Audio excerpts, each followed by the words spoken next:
లేకుండా సంతృప్తికరమైనటువంటి జీవితాన్ని కొనసాగిస్తూ కోపం లేకుండా శాంతంగా ఉండుట, దాతృత్వ స్వభావాన్ని కలుగజేస్తూ, అంటే ఇతర వాళ్ళకి అవసరతను గుర్తించి తన దగ్గర ఉన్న దాన్ని దానం చేస్తూ సచ్చీలతతో ఉంటూ, మన క్యారెక్టరిస్టిక్ ఎలా ఉండాలి? సచ్చీలం, ఎక్కడ మచ్చలేని జీవితాన్ని కొనసాగించే విధంగా ఉంటూ, అందరినీ సమానంగా చూస్తూ, హెచ్చు తగ్గులు లేకుండా,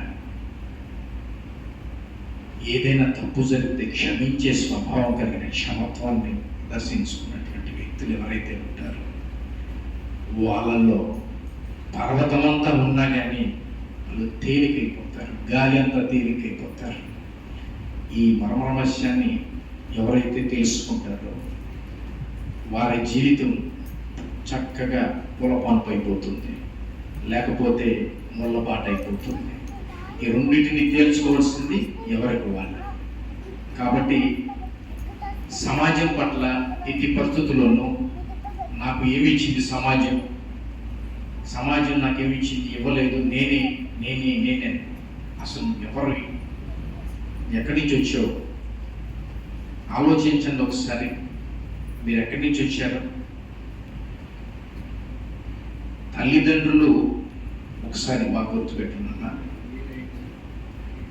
తల్లిదండ్రులు ఆహారాన్ని సేకరిస్తేనే కదా సప్తధాతులుగా మారి శుక్రస్ఫుణితలుగా మారేది.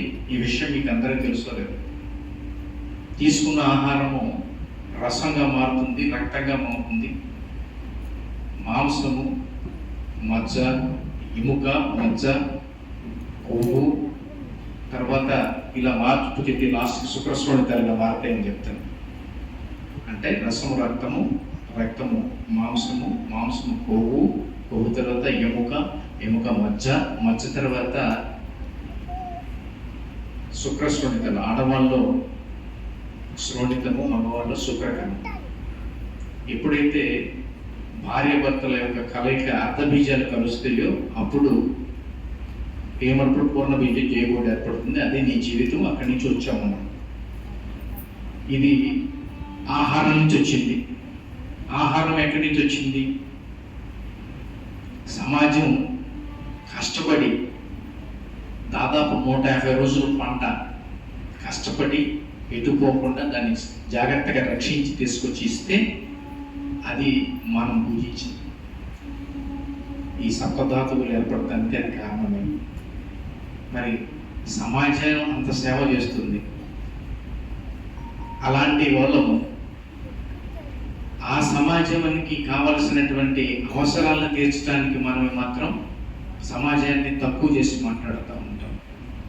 పుట్టినప్పుడు కావలసినటువంటి ఇంజెక్షన్ రూపంలో కానీ, లేకపోతే డెలివరీకి అవసరమైనటువంటి డాక్టర్ల యొక్క పర్యవేక్షణ, ఇవన్నీ ఎక్కడి నుంచి వస్తాయి?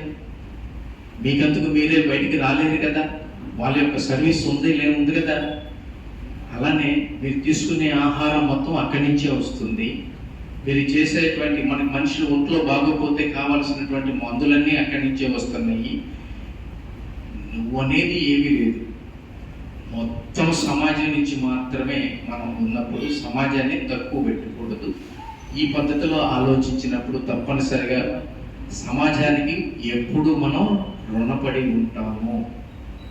ఎప్పుడైతే ఈ ఒక్క పాయింట్ని గుర్తుపెట్టుకొని సమాజంతో ప్రతి ఒక్కరితో శత్రుభావం లేకుండా, నేను నా జీవిత కాలంలో ఎవరిని శారీరకంగా మానసికంగా బాధించను, కష్టాల్లో ఉన్న వారికి నా వలన సాధ్యమైన సహాయం చేస్తాను. ఇది ఒక్కటి చాలండి మీ జీవితాన్ని మార్చడానికి.